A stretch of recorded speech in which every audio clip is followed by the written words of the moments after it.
जय हिंद बच्चों। Welcome to Bhabha mathematics centre. एक बार पुनः आपका भाभा मैथमेटिक्स सेंटर के इस यूट्यूब चैनल पर वेलकम है।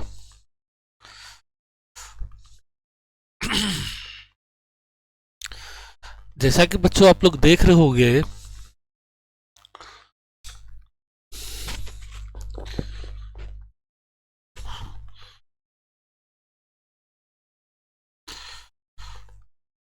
कि आपके स्क्रीन पे दिख रहा होगा मेरा लोगो, और आज आपका क्रेश कोर्स का ये तीसरा लेक्चर है। मैंने बोला था कि 30 घंटा, तो ये मेरा तीसरा लेक्चर आज जा रहा है आपको। और अब थोड़ा सा स्पीड हम लोग पकड़ेंगे। अभी तक अपना लोगों ने क्या सीखा है? अभी तक अपना लोगों ने मैट्रिक्स का कंस्ट्रक्शन सीख लिया, equality of matrix, type of matrix. उसके बाद हम लोग जो है सीखे हैं symmetric matrix, skew symmetric matrix, transpose matrix, algebra of matrix, जहाँ तक कि एडिशन, सब्सट्रैक्शन, मल्टीप्लिकेशन, ये सारा चीज़ सीख चुके हैं हम लोग।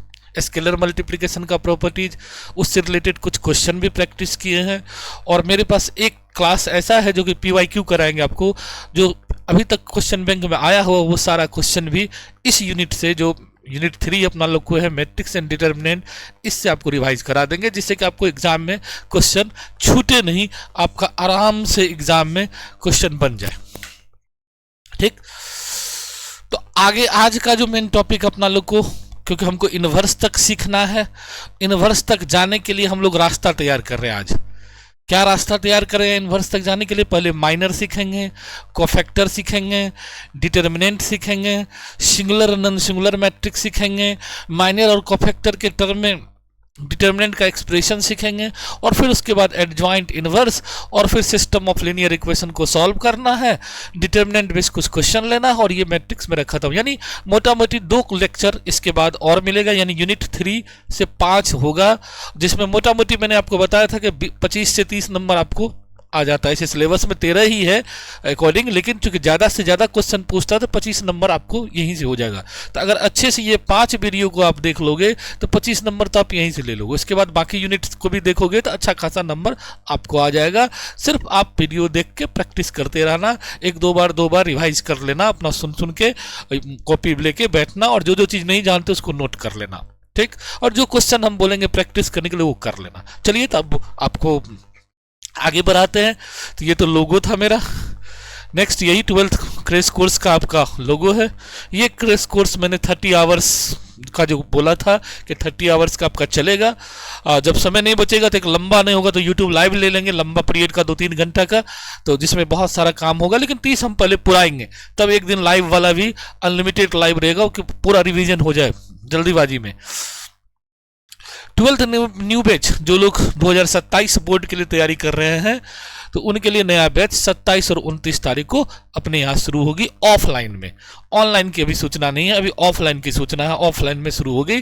तो जो भी इंटरेस्टेड हो तो वो ज्वाइन कर सकते हो। ये मेरा नंबर है, स्क्रीन पर आपको नंबर मेरा दिख रहा होगा, अब यहाँ से नोट कर लेना। 2 नंबर है, एक ही। अब आते हैं टू द पॉइंट। आज का जो टॉपिक है वो सीखना हमको minor cofactor of an element, determinant of 2x2 and 3x3 matrices. चलिए, डिटर्मिनेंट ऑफ 2x2 मैट्रिक्स कैसा होता है? हमने क्या बताया था? अगर तुमसे कोई पूछ दे कि डिटर्मिनेंट का डिफिनेशन, तो determinant is a square matrix या special type of matrix which have number of which is equal to number of rows and colon.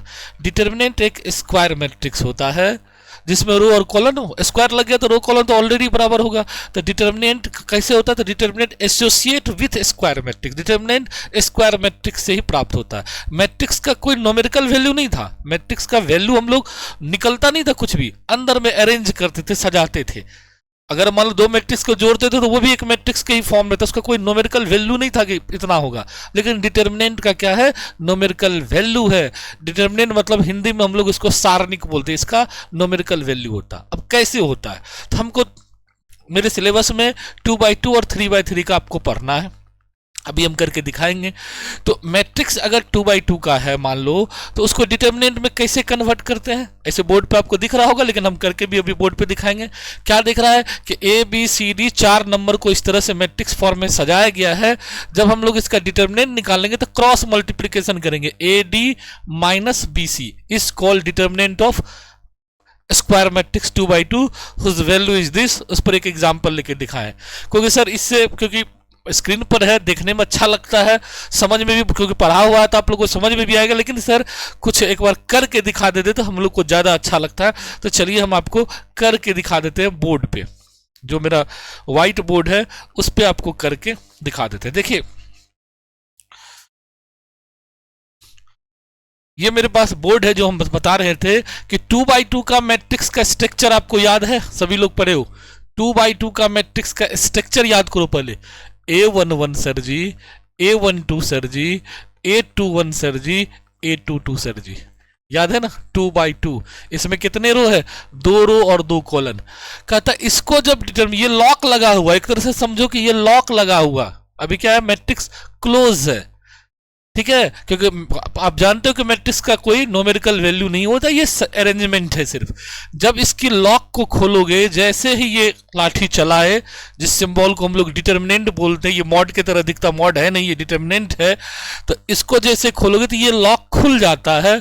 अब ये हो जाएगा A11, A12, A21, A22, और इसकी जब वैल्यू निकालते हैं हम लोग तो इसको इससे मल्टीप्लाई कर देते हैं, इसको इससे मल्टीप्लाई कर देते हैं, यानी क्रॉस मल्टीप्लिकेशन। क्या होगा, A11 A22 minus A12 A21।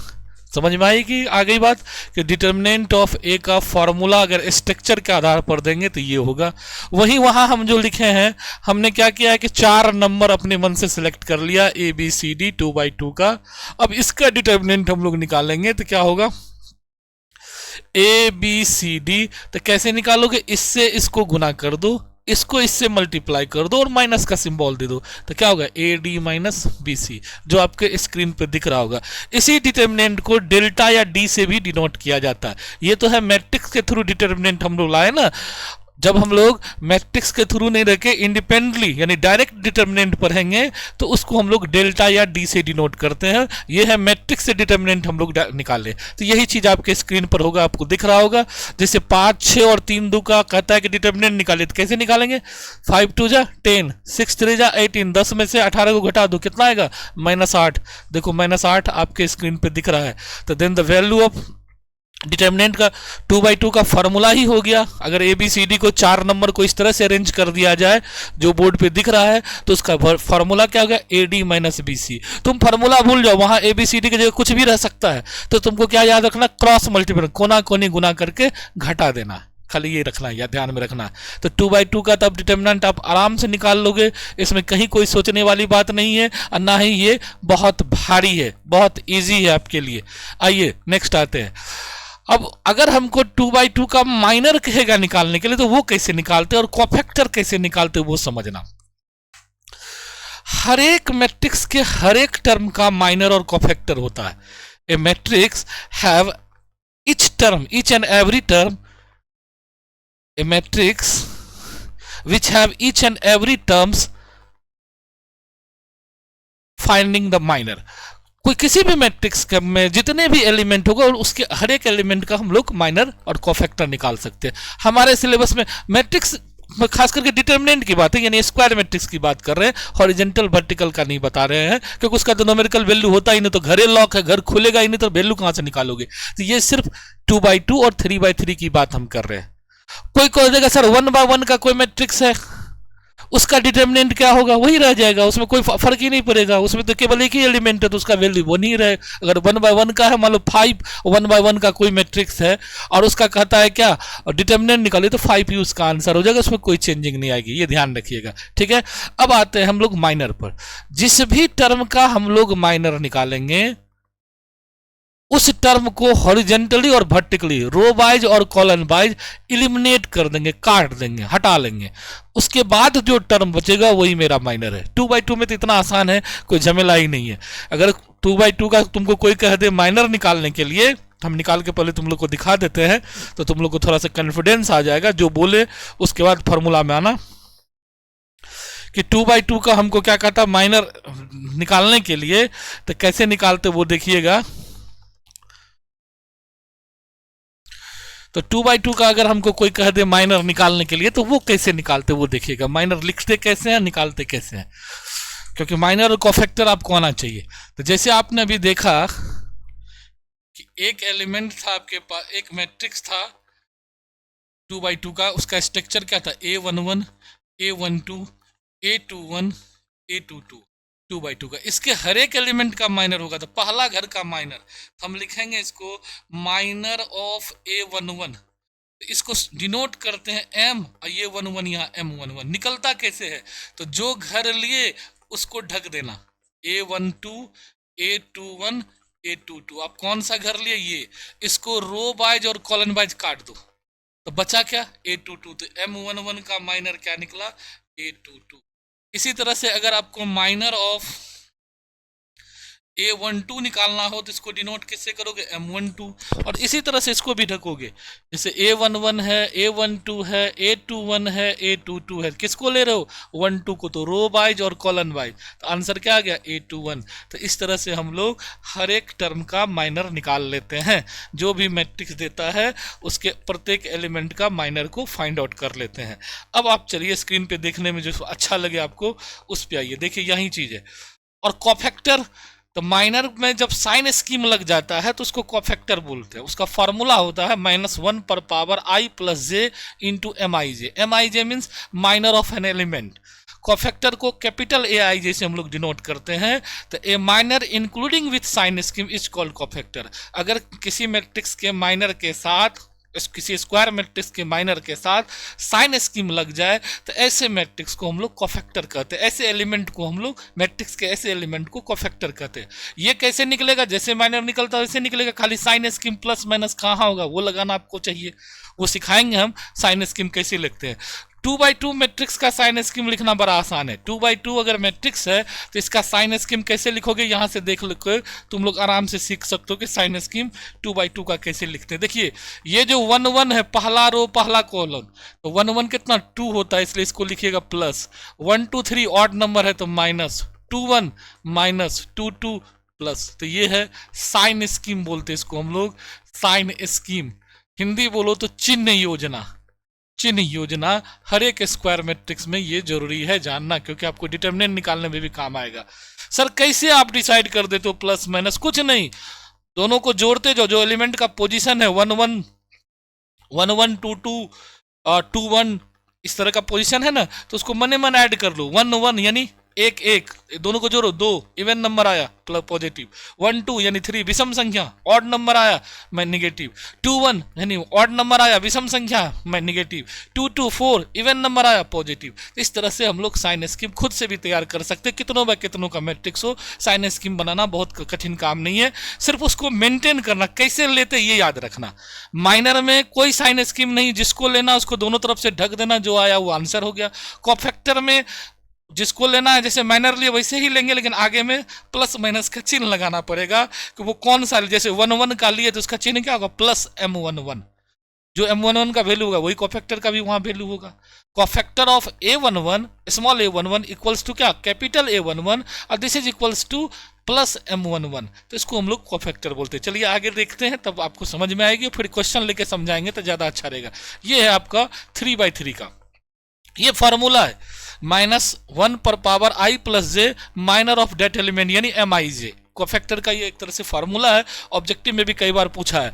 अब जिसका भी निकालना, मान लो यहाँ 2 1 का निकाल रहे हैं, तो -1 पर पावर 2 1 और माइनर ऑफ A21, तो 2 1 कितना होगा 3, देखो ऑड नंबर आया ना माइनस आ जाएगा। और फिर इसको कैसे निकालते हैं, जैसे माइनर निकालते हैं, जो भी एलिमेंट लेंगे उसको ढक देंगे, बाकी जो होगा उसको क्रॉस करके निकाल लेंगे। 3/3 में, 2/2 में तो डायरेक्ट ही निकल जाता है। 2/2 का अगर डिटर्मिनेंट हो तो उसमें माइनर डायरेक्ट ही निकल जाता, खाली ढकोगे निकलेगा। लेकिन 3/3 का हो तो डायरेक्ट नहीं निकलता, ढकने के बाद 4 टर्म बचेगा, फिर उसी तरह से क्रॉस मल्टीप्लाई करके हम लोग उसकी वैल्यू निकालते हैं, जो कि बोर्ड पर आपको फॉर्मूला दिख रहा होगा। अच्छे से आप लोग देखो तो समझ में आ रहा होगा। नेक्स्ट आते हैं, ये देखिए है ना, इसमें हमको किसका निकाल रहा है, इस घर का। हम लोग क्या किसका निकालना इसका, तो देखिए तो cofactor of an element B3 यानी तुम्हारा 3 2 एलिमेंट का हम लोग निकाल रहे हैं, 3 2 यानी B3 ये है इस घर का, ये पर्टिकुलर इस एलिमेंट का हम लोग क्या निकालने कोफैक्टर।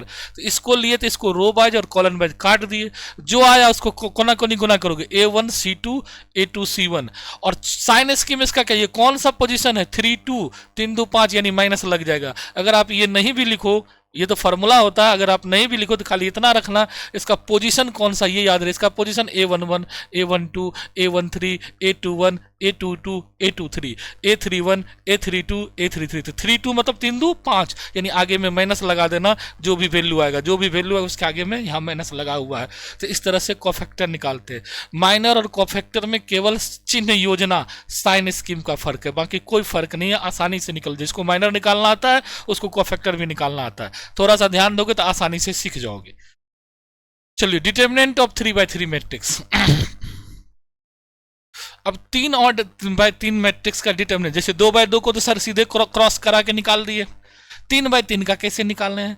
तो 3/3 मैट्रिक्स में कितने रो कितने कॉलन है, 3 रो 3 कॉलन। रूल कहता है कोई भी रो को उठा लो, रो मतलब पूरे रो के तीनों एलिमेंट, या कोई भी कॉलन को उठा लो, उससे जो वैल्यू निकलेगा वो ऑलवेज सेम होगा। तो इस डिटर्मिनेंट को निकालने कितने तरीके में, 6, क्योंकि 3 रो है 3 कॉलन है, यानी 6 तरीका से हम इसको निकाल सकते हैं और 6 का आंसर सेम ही आएगा। तो कोई एक हम लोग सेलेक्ट कर लें। समझ में आई बात, हम क्या बोले, डिटर्मिनेंट 3/3 निकालने का मेथड कहता है कि सेलेक्टिंग एनी रो और column then the value of determinant must be same. कोई भी रो उठाइए, कोई भी कॉलन उठाइए, डिटर्मिनेंट का वैल्यू में कोई परिवर्तन नहीं होगा, सेम ही रहेगा। अब सवाल है कि कोई भी रो उठाएंगे तो सर कैसे उठाएंगे, तो यहाँ भी फिर साइन स्कीम का ध्यान रखना पड़ता है, अपने मन से जैसे मन तैसे नहीं उठाएंगे।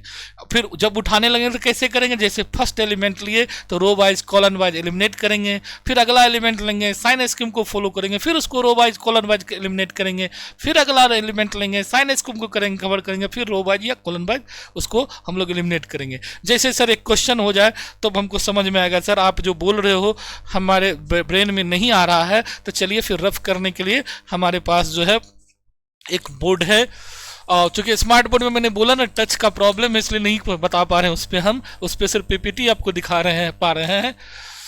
तो आइए तो हम लोग यहाँ से सीखते हैं कि कैसे हम लोग उसको निकाल सकते हैं। आइए जो बता रहे थे आपको उस पॉइंट पर आते हैं हम लोग।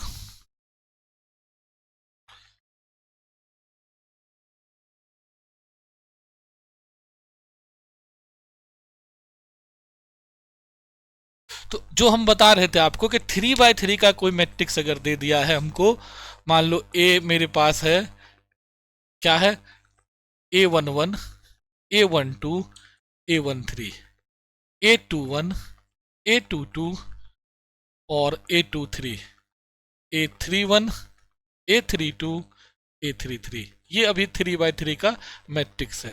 पहले तो इसको डिटर्मिनेंट में बदलेंगे, कैसे बदलेंगे, जैसे डिटर्मिनेंट के चिन्ह लाएंगे तो इसका लॉक खुल जाएगा। तो A11 A12 A13 A21 A22 A23 और फिर A31 A32 A33।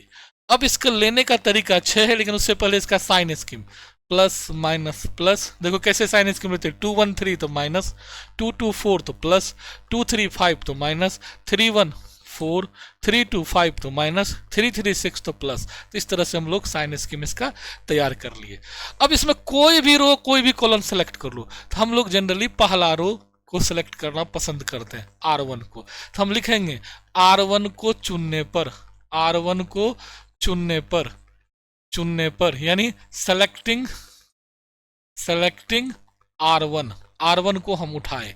तो R1 को जब आप उठाए तो क्या है R1 के अंदर, देखिए तो पहला एलिमेंट कौन है, A11, चिन्ह क्या है प्लस, उसको नहीं लिखेंगे। जब उसको लेंगे तो इसको ढक देंगे ऐसे करके, देखिए मेरे पास 2 मार्कर है तो दोनों मार्कर लगा दिया। A11 लिए तो इसको कवर कर लेंगे जैसे भी माइनर में करते थे। तो बचा क्या क्या आपके पास, A22 A23 A32 A33, clear. फिर अगला साइन क्या है, माइनस, तो A12 लेंगे, फिर इसको दोनों तरफ से ढक दीजिए। तो क्या बचा आपको, A21 A23 A31 A33। फिर अगला A13, इसका चिन्ह देखिए प्लस, फिर इसको ढक दीजिए तो क्या बचा आपको A21, A22, A31, A32। Clear. अब ये 2 बाय 2 का तो आपको निकालना भी थोड़ा देर पहले सिखा है। कैसे करेंगे, इसको इससे मल्टीप्लाई करेंगे, इसको इससे मल्टीप्लाई घटा देंगे तो A22 A33 minus A23 A32 minus A12 A21 A33 minus A23 A31 plus A13 A21 A32 minus A22 और A31। तो इस तरह से आपका ये जो भी आंसर आएगा वही आपका रिजल्ट हो गया। तो इस तरह से हम लोग 3/3 का डिटर्मिनेंट निकालते हैं। क्योंकि सर कुछ एग्जाम्पल देके बताइए ना। चलिए एग्जाम्पल देके भी आपको समझा देते हैं, फिर हम आ जाएंगे अपना टॉपिक पर। तो आपको 2 ऑर्डर को भी सिखा दिए, अभी 3 ऑर्डर पे हम लोग चल रहे हैं। 2 ऑर्डर में एक बार फिर से कोई एग्जाम्पल हो जाए sir ji.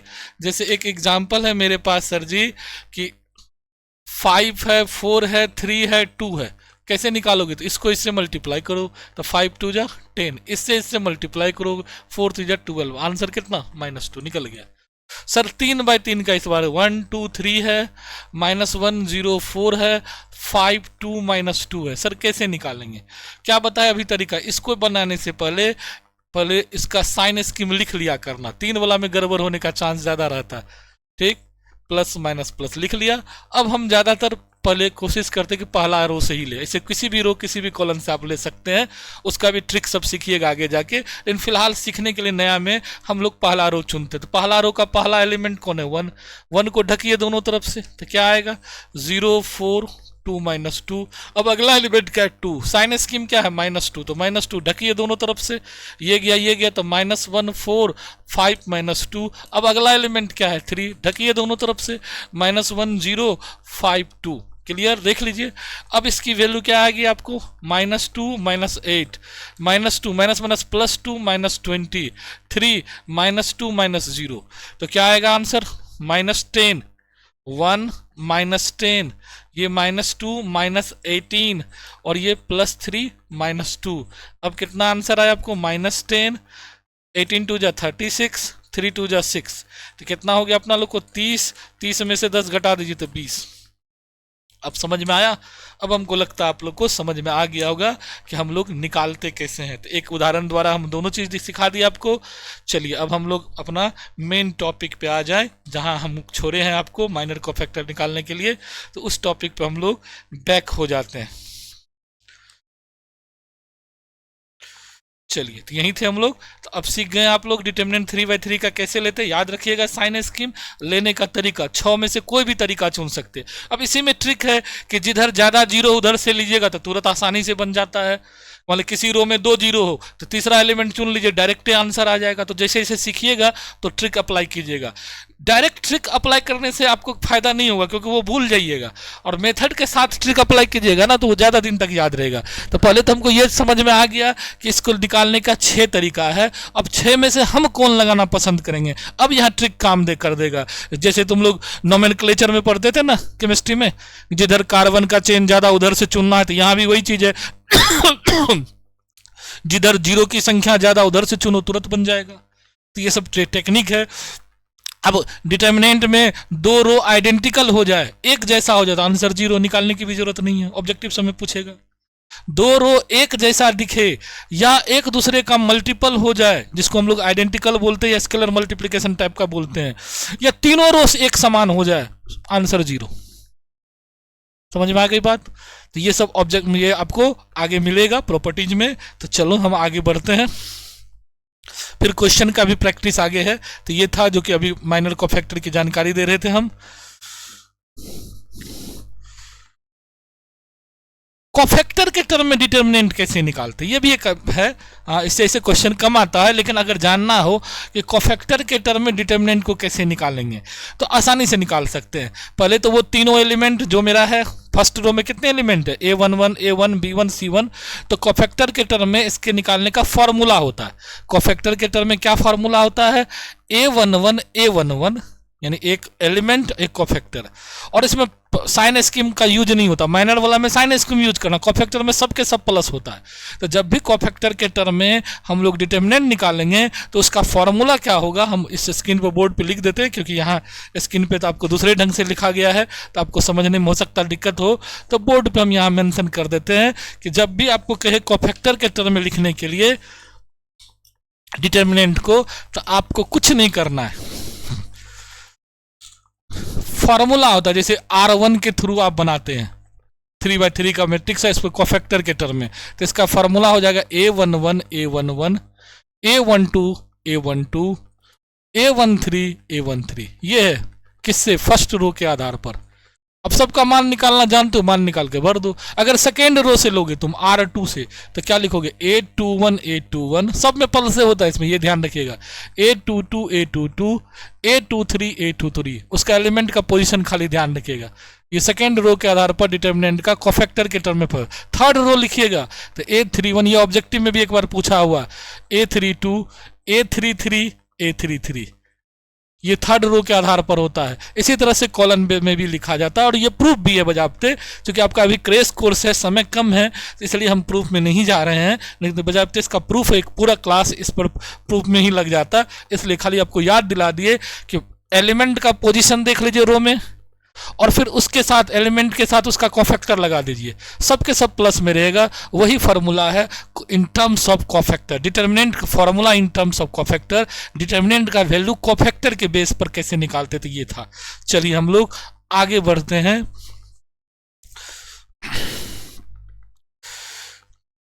The determinant A is defined as A वही फार्मूला को देखो समेशन के फॉर्म में लिखे हैं, इसी को जब एक्सपेंड करोगे तो जो अभी हम बोर्ड पे लिखा है वही था। तो समेशन आपको समझ में नहीं आएगा, समेशन मतलब होता है जोड़ना, वही रो के तीनों एलिमेंट के प्रोडक्ट करके जोड़ देना, तो वही चीज यहाँ शॉर्ट में लिखा गया है।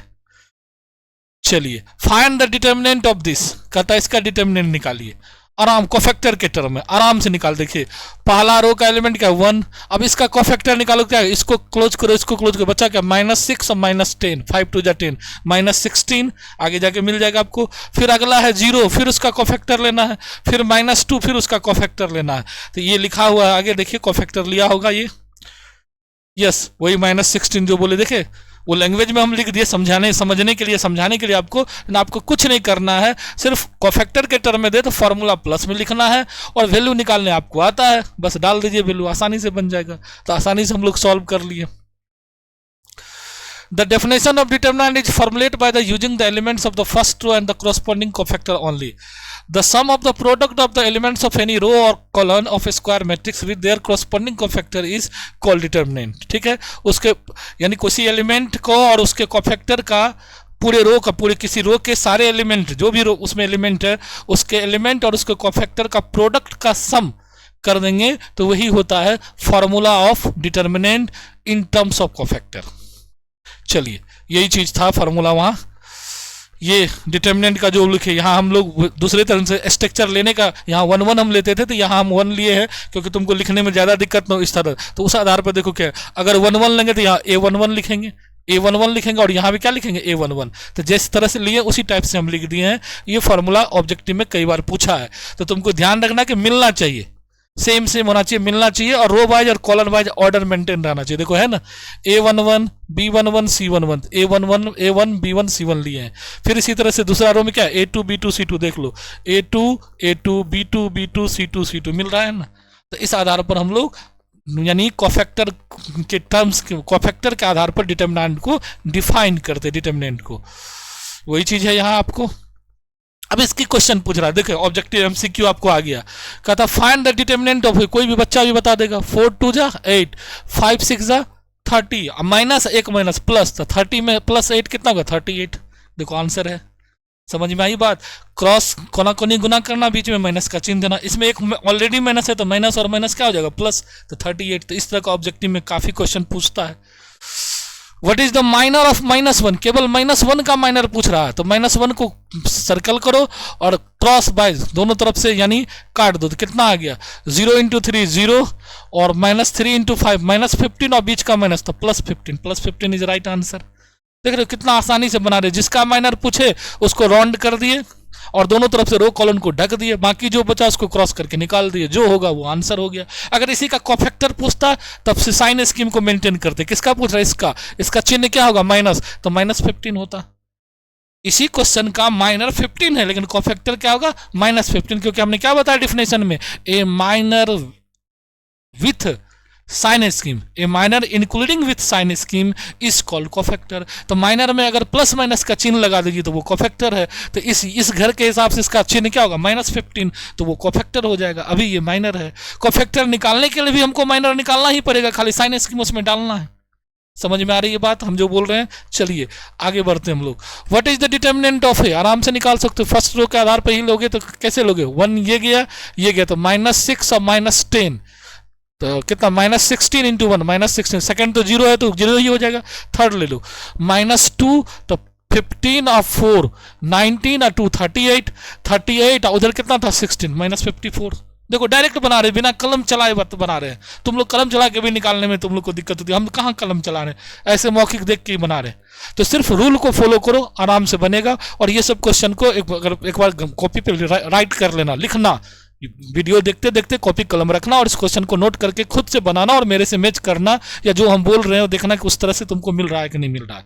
ठीक है, तब जाके तैयारी होती है। ये नहीं कि कभी इधर देख रहे हैं कभी उधर। कोई चीज़ सिस्टमेटिक देखोगे तभी फायदा होगा, ऐसे रेंडमली देखोगे तो कोई फायदा नहीं होगा। तो इससे पहले हमने 2 वीडियो दे दिया, एक तीसरा लेक्चर है, तो शुरू से देखिएगा और तब यहाँ पहुँचिएगा। और जो जो बता रहे हैं ये एग्जाम में आएगा, इस तरह का क्वेश्चन श्योर है, 100%।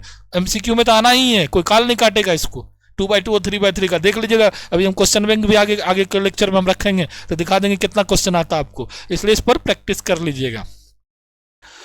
आइए प्रॉपर्टीज ऑफ डिटर्मिनेंट में अब आते हैं, जो प्रॉपर्टीज बता रहे थे तुमको। If every element of row और column of a square matrix is 0 then अगर किसी स्क्वायर मैट्रिक्स में या किसी डिटर्मिनेंट के कोई पूरा रो के हर एक एलिमेंट 0 हो जाए, आंसर 0। इन पूरे डिटर्मिनेंट में कोई रो या कोई कॉलम वाइज में देख लो, सबके सब 0 होगा, इसका each and every element is 0। किसी रो वाइज सारा एलिमेंट 0 था तो 0 होवे करता, तो 0 मैट्रिक्स है। लेकिन कोई रो वाइज या कॉलम वाइज उसका अगर सारा एलिमेंट 0 है तो उसका आंसर 0 है। उसको निकालने की जरूरत नहीं, ऑब्जेक्टिव में ठकने के लिए तुमको देगा कि बताइए ये कितना है, तो इसको निकालने लगोगे तो टाइम तुम्हारा जाएगा। ऐसे क्वेश्चन को तुम डायरेक्ट बनाओगे क्योंकि पहला रो का हर एक एलिमेंट 0, इसलिए इसका आंसर क्या होगा? 0 होगा। नेक्स्ट आते डिटर्मिनेंट में, the sign of determinant of square matrix if two. अच्छा, 2 रो को आपस में अगर बदल दोगे, जैसे A11 यहाँ है वो यहाँ आ जाए, ये ऊपर चल जाएगा, तो इसके साइन इंटरचेंज कर जाता है। प्लस माइनस का अंतर है, क्योंकि ऊपर का चिन्ह है प्लस माइनस प्लस, नीचे का चिन्ह है माइनस प्लस माइनस, तो रिजल्टेंट क्या होगा? माइनस से मल्टीप्लाई करना पड़ेगा। 2 क्रॉसपोंडिंग कंसेक्यूटिव रो, 2 क्रमागत रो को अगर पहला को और तीसरा के साथ इंटरचेंज करेंगे, बदलेंगे, यानी बदलेंगे मतलब R1 को हम R3 की जगह पर दे दिए, R3 को R1 की जगह पर दे दिए, तो उसके चिन्ह में कोई परिवर्तन नहीं होगा। साइन स्कीम अभी बोर्ड पे हम लिखे थे, उसको ध्यान रखना, plus minus plus minus plus minus plus minus plus. पहला और तीसरा रो का और कॉलम का साइन स्कीम सेम रहता है, सिर्फ दूसरा। तो 2 लगातार रो या 2 लगातार कॉलम को जब हम डिटर्मिनेंट के अंदर इंटरचेंज करते हैं, यानी आपस में एक्सचेंज कर देते कि तुम मेरे पास चल जाओ, हम तुम्हारे पास आ जाओ, इस कंडीशन में डिटर्मिनेंट के आगे माइनस का चिन्ह लगा देते हैं। समझ में आ गई बात? आइए, जो कि यही प्रूफ दिखाए हैं कैसे करते हैं आपको। प्रॉपर्टीज नंबर 3 कहता है कि अगर वो आइडेंटिकल हो, कोई भी मैट्रिक्स के अंदर या डिटर्मिनेंट के अंदर 2 रो या 2 कॉलम या तीनों कॉलम आइडेंटिकल हो, एक जैसा दिखे, तो आंसर 0 बनाने की जरूरत नहीं है, जो बोर्ड पे दिख रहा होगा आपको। के से मल्टीप्लाई हो तो पूरे डिटर्मिनेंट में के से हम लोग मल्टीप्लाई कर देते हैं। चौथा नंबर में है, अगर डिटर्मिनेंट के किसी एक रो या एक कॉलम में एक से अधिक एलिमेंट हो तो उसको एक से अधिक डिटर्मिनेंट में हम लोग एक्सप्रेस कर सकते हैं, जो कि दिखाया गया आपको है। ठीक है, ये सबसे अच्छा प्रॉपर्टी है। किसी डिटर्मिनेंट में रो वाइज और कॉलम वाइज देखो और जिधर से ज़्यादा 0 उधर से सेलेक्ट करो। जैसे इसका थर्ड रो में 2 0 है, फर्स्ट कॉलम में 2 0 है, तो थर्ड रो से लोगे अगर सेलेक्ट करोगे तो तुरंत बन जाएगा ये क्वेश्चन, या फर्स्ट कॉलम से सेलेक्ट करोगे तो तुरंत बन जाएगा। ऐसे तुम जनरल दे तरीका है उससे भी लोगे तो बनेगा, ऐसा नहीं कि नहीं बनेगा, उसमें समय ज़्यादा लगेगा, इसमें समय कम लगता है। ए स्क्वायर मैट्रिक्स, अच्छा कोई भी स्क्वायर मैट्रिक्स को हम लोग सिंगुलर कब कहेंगे? जब ऐसा स्क्वायर मैट्रिक्स जिसका डिटर्मिनेंट 0 हो जाए तो ऐसे स्क्वायर मैट्रिक्स को सिंगुलर बोलते हैं। और ऐसे मैट्रिक्स का इनवर्स मैट्रिक्स नहीं निकलता, इनवर्स एग्जिस्ट नहीं करता है। ऐसा स्क्वायर मैट्रिक्स जिसका डिटर्मिनेंट का मान 0 नहीं हो, जब जैसे अभी ये बोर्ड पे है कितना हो गया 10 दूना 20 5 चौका 20, इसका आंसर क्या आ रहा है 0, तो ये सिंगुलर मैट्रिक्स है, इसका इनवर्स फाइंड नहीं किया जाएगा। क्लियर। ऐसा स्क्वायर मैट्रिक्स जिसके डिटर्मिनेंट का मान क्या हो 0 हो नहीं हो, मान लो इसका वैल्यू 1 आता, तब वो क्या कहलाएगा नॉन सिंगुलर मैट्रिक्स कहलाएगा। और ऐसे मैट्रिक्स का इनवर्स एग्जिस्ट करता है, ऐसे मैट्रिक्स का इनवर्स निकलता है। समझ में आ गया। दो मैट्रिक्स मेन हुआ बचा हुआ था जो यहाँ आ गया, एक हुआ सिंगुलर नॉन सिंगुलर। जिस मैट्रिक्स का डिटर्मिनेंट 0 हो वो सिंगुलर मैट्रिक्स कहलाता है, और जिस मैट्रिक्स का डिटर्मिनेंट 0 नहीं हो वो नॉन सिंगुलर मैट्रिक्स कहलाता है। तो याद रखिएगा ये जो बढ़िया से कि अगर किसी मैट्रिक्स का डिटर्मिनेंट का वैल्यू निकालिएगा वो 0 आ जाए तो ऐसे मैट्रिक्स को सिंगुलर कहते हैं, और 0 नहीं आए तो नॉन सिंगुलर कहते हैं। इनवर्स जो आगे पढ़ोगे वह नॉन सिंगुलर मैट्रिक्स का ही होता है, सिंगुलर मैट्रिक्स का इनवर्स एग्जिस्ट नहीं करता, यानी वो नहीं होता है। ठीक है। तो कभी पूछ दे कि इसका इनवर्स होगा कि नहीं होगा, तो बोलोगे नहीं होगा, डज नॉट एग्जिस्ट। किसका? सिंगुलर मैट्रिक्स का। One and only one non singular matrix have an inverse. केवल वन नॉन सिंगुलर मैट्रिक्स ही एक ऐसा मैट्रिक्स है जिसका इनवर्स होता है। क्लियर। आगे बढ़ जाते हैं हम लोग। यही चीज है, this is non singular matrix जो बोर्ड पर आपको दिखा रहे हैं। ये देखो फिर ऑब्जेक्टिव में आपको दे दिया, a square matrix A is said to be singular. अगर किसी स्क्वायर मैट्रिक्स को सिंगुलर कहा जाएगा तो उसका डिटर्मिनेंट क्या होगा? 0। देखो है ना। Which of the following is true if two rows of square matrix are identical. जब किसी स्क्वायर मैट्रिक्स का 2 रो आइडेंटिकल होगा तो उसकी वैल्यू क्या होगी? 0। If 2 colon of square, 2 colon भी आइडेंटिकल, हम क्या बोले कोई भी 2 रो कोई भी 2 कॉलन आइडेंटिकल होगा तो आंसर क्या होगा? 0। 3 हो तो और अच्छी बात है, आराम से 0। समझ में? आइडेंटिकल मतलब एक जैसा, एक समान, equal. If every element of row, और 0, अगर किसी मैट्रिक्स का सभी रो का सारा एलिमेंट 0 हो जाए तो आसान से 0, यानी तीनों केस में 0, इसका सभी आंसर सही है, all of the above. A square matrix is non singular, determinant क्या होना चाहिए? 0 नहीं होगा तो वो नॉन सिंगुलर कहलाएगा। अच्छा, डिटर्मिनेंट 1 किसका होता है? आइडेंटिटी मैट्रिक्स का। यूनिट या आइडेंटिटी, नाम भी है यूनिट। कभी पूछ दे आइडेंटिटी मैट्रिक्स का डिटर्मिनेंट कितना होगा तो 1, याद रखिएगा। तो इस तरह से आज का ये टॉपिक था। आज मेरा था माइनर कोफैक्टर और तुम्हारा जो है डिटर्मिनेंट की प्रॉपर्टीज और तुमको कोफैक्टर कैसे निकालते ये सारा चीज़ सिखाए। इस पर थोड़ा सा और हम तुमको ट्रिक सब थोड़ा बहुत सिखा देते हैं, तब क्वेश्चन जो है हम लोग प्रैक्टिस करेंगे आगे, बोर्ड वाला क्वेश्चन प्रैक्टिस करेंगे। तो थोड़ा सा और तुमको हम अच्छे से प्रैक्टिस करवा देते हैं। जो चीज़ सीखे तुम अभी माइनर कोफैक्टर वाला से, तुम एक बार फिर से हम हल्का सा हाईलाइट करके एक बार बोर्ड पर बता देते हैं, क्योंकि एक बार में जाता ही नहीं है। हम लोग का माइंड जो है एक बार में कोई चीज़ को लेता ही नहीं है। रूल कहता है एक बार में तुमको क्या होगा, थोड़ा बहुत जाएगा। जब एक से ज़्यादा बार पढ़ोगे, 2 बार करोगे तो आधा आधी जाएगा, 3 बार में लगभग चला जाता। ऐसे भी हम लोग बिहारी एक बार में तो जाना संभव ही नहीं है। हाँ, एक बार में तो हम लोग एक कान से सुनते इसी कान से निकालते थे, 2 बार में थोड़ा सा सुनने का, 3 बार में धीरे धीरे पकड़ते हैं। तो कैचिंग करने के लिए अभी हम बोर्ड पे बताए, लेकिन तुमको लगा होगा कि सर क्या कहानी कह के चले गए, तेजी से बोल के चल गए, कुछ नहीं समझे। इसलिए फिर से एक बार हम बोर्ड पे दिखा देते और कैसे कैसे क्या होता वो चीज सिखा देते तुमको। अभी तुमने देखा ये डिटर्मिनेंट का फॉर्म है, इसका स्ट्रक्चर अभी तुम लोग देख रहे हो, A11, A12, A13, A21, A22, A23, A31, A32, A33। सबसे पहले इसका डिटर्मिनेंट निकालने से पहले इसका साइन स्कीम तुम्हारे होठ पर होना चाहिए। ये अगर आता है तो तुमको डिटर्मिनेंट निकालने में आसानी होगी, नहीं तो नहीं होगी। तो ये साइन स्कीम तुमको आना चाहिए। अब हम रूल बता दिए कि कोई भी रो कोई भी कॉलम सेलेक्ट करो, आंसर सेम रहेगा। अभी जो प्रॉपर्टीज पर है उसका भी हम यहाँ से तुमको फायदा बताएंगे। प्रॉपर्टीज क्या पर है, हमने आप ही तो सिखाए कि कोई भी रो कोई भी कॉलम नहीं, आंसर सेम होगा। तो अभी एक मतलब मैट्रिक्स दे दिया हमको 0 0 0 1 2 3 4 5 6 का था, इसका डिटर्मिनेंट निकाले, हम कहेंगे आंसर 0। क्यों? क्योंकि इस कोई भी रो, पहला रो को जब तुम सेलेक्ट करोगे तो इसमें तीनों एलिमेंट 0 है, तो आंसर क्या होगा? 0 हो जाएगा आराम से। निकाल के देखें, देखिए देख लीजिए, जीरो को सिलेक्ट करोगे तो जीरो इंटू ये गया तो क्या आएगा 2 3 5 6, फिर क्या माइनस जीरो को सिलेक्ट करोगे ये गया तो 1 3 4 6, फिर क्या प्लस जीरो को सिलेक्ट करोगे 1 2 4 5। लिखने का तरीका समझ में आ गया। जीरो इंटू अंदर में कुछ हो रही तो जीरो, जीरो इंटू अंदर में कुछ हो रही जीरो, यानी बाय मेथड भी बनाएंगे तो वही होगा। ट्रिक अभी आपको हम सिखाए। इसी में एक और ट्रिक आपको हमसे सीखना है कि सर ऐसा हो कि दो ये गो जीरो हो क्वेश्चन में, जैसे 0 0 4 2 1 माइनस 1 0 1 2 ऐसा हो, तब कैसे बनाएंगे? तो जिधर से दो जीरो उसी को सिलेक्ट करना, चाहे तो इसको सिलेक्ट कर सकते हैं या इसको, तो हम इसी को सिलेक्ट करना ज्यादा पसंद करते हैं। दो जीरो तब जीरो लेना नहीं है, सीधा तीसरा नन जीरो एलिमेंट को उठाओ, वही आंसर दे देगा। यानी 4 को सिलेक्ट किया तो 4 में ये गया था, बचा क्या 2 1 0 1, तो इसका आंसर क्या हो गया 4 2 माइनस 0 यानी 4 2 जा 8। तो अब डिटर्मिनेंट आराम से निकल रहा है, देख रहे हो कितना इजी वे में हम लोग आसानी से निकाल रहे हैं। और चीज थोड़ा बहुत सिखा देते आपको।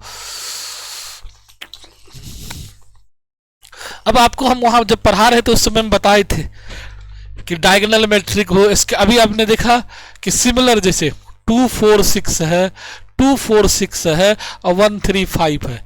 अब यहाँ क्या है, ये दोनों आइडेंटिकल है, एक जैसा दिख रहा है, तो इसका आंसर होगा 0। या तो ये दोनों को इक्वल बोलो, आइडेंटिकल बोलो, प्रोपोर्शनल बोलो, सब चलेगा।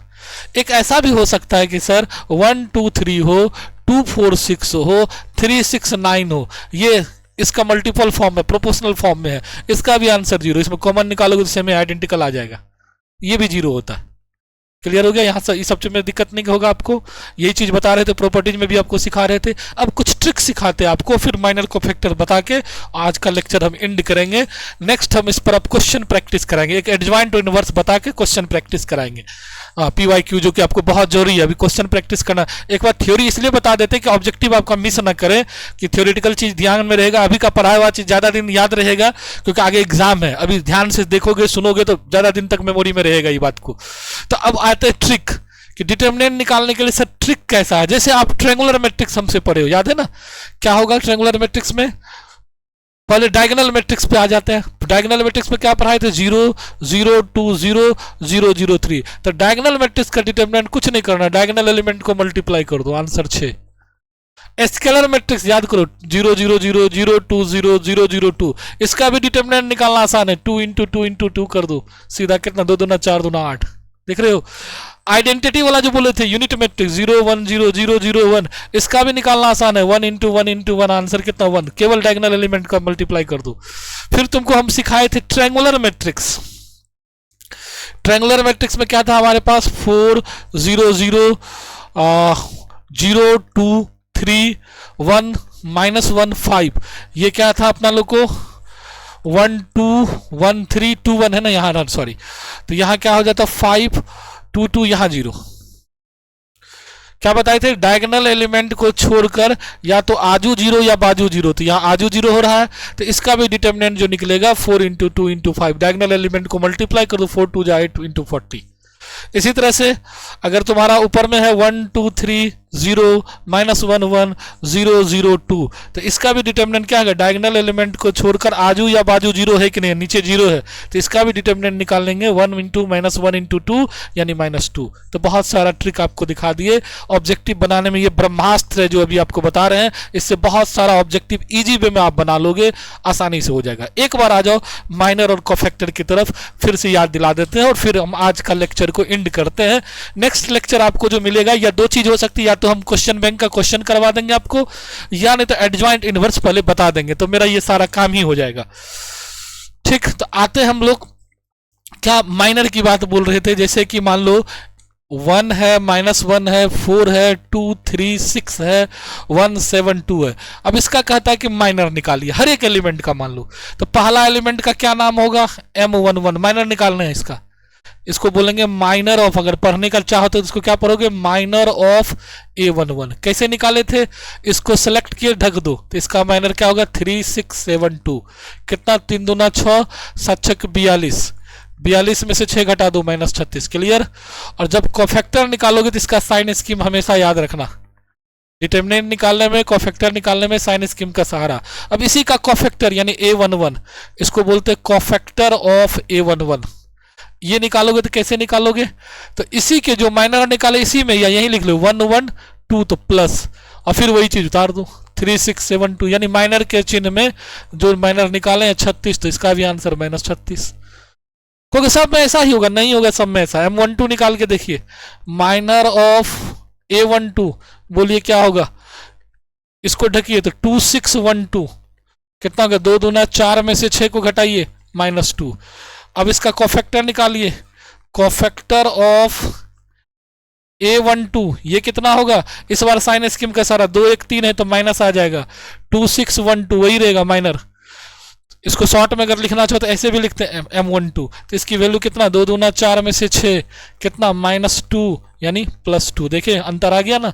ऐसा नहीं कि हर एक जगह माइनर और कोफैक्टर का वैल्यू आपको सेम ही हो, ऐसा कोई जरूरी नहीं है, अंतर भी होता है, थोड़ा थोड़ा का अंतर भी वैल्यू में आता है।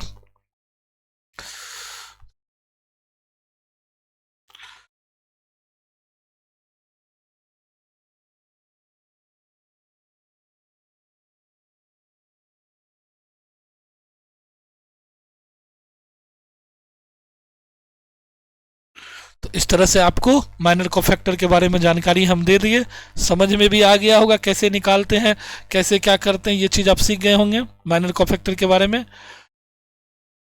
चलिए तब तक के लिए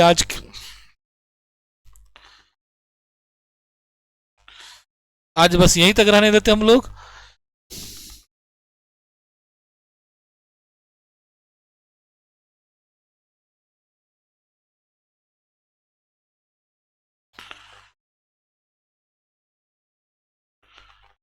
यही दिख नहीं रहा था आपको, दिखा दिए कैसे माइनर और कोफैक्टर निकाले थे, यही छूट रहा था, तब तक मेरा बटन दबा गया था जो कि पूरा रूम आपको दिख गया।